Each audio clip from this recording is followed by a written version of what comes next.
I'm Allan Drummond, and I'm talking about John Monash. 3 years ago, I went to speak with the people responsible for note issue at the Reserve Bank of Australia. It was November, and there were army personnel in the streets of Sydney selling poppies.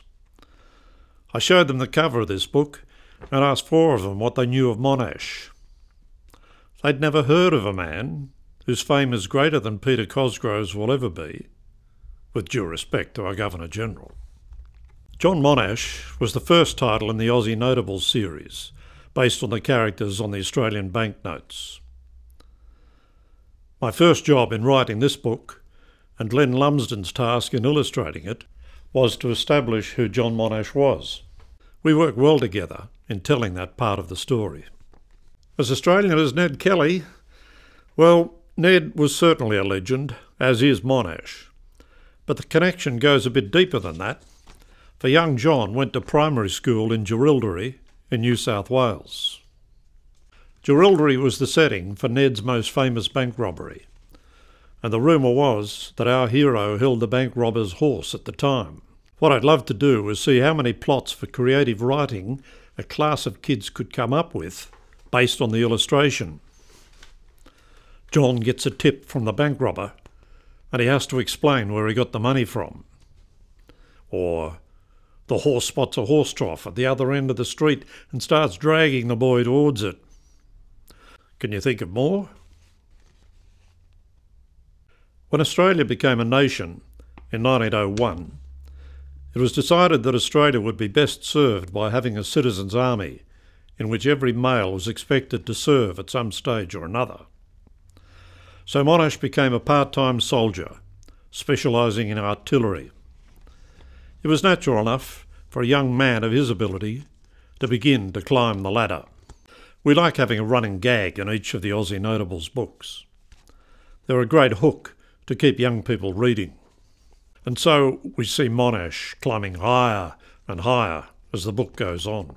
In civilian life, Monash was an engineer, which involved him in some very important projects.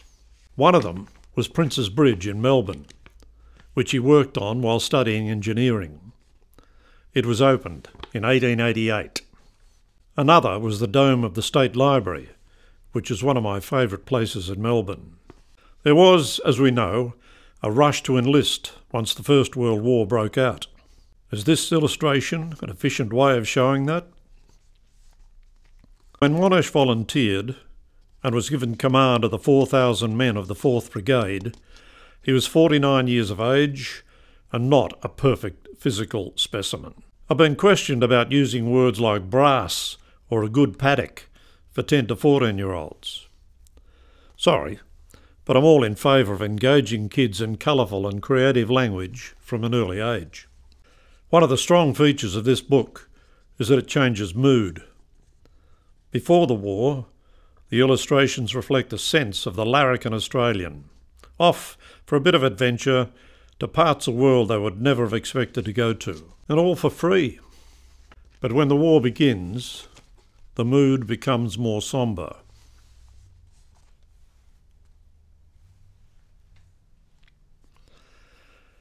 Though even in war, people could find something to keep their spirits up and to laugh about. As soon as the war was won, Monash resigned from the army. He was, after all, a citizen soldier.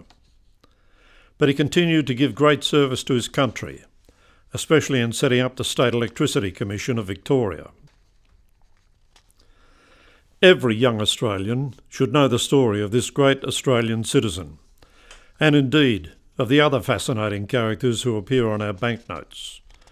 Check them out at aussienotables.com.au.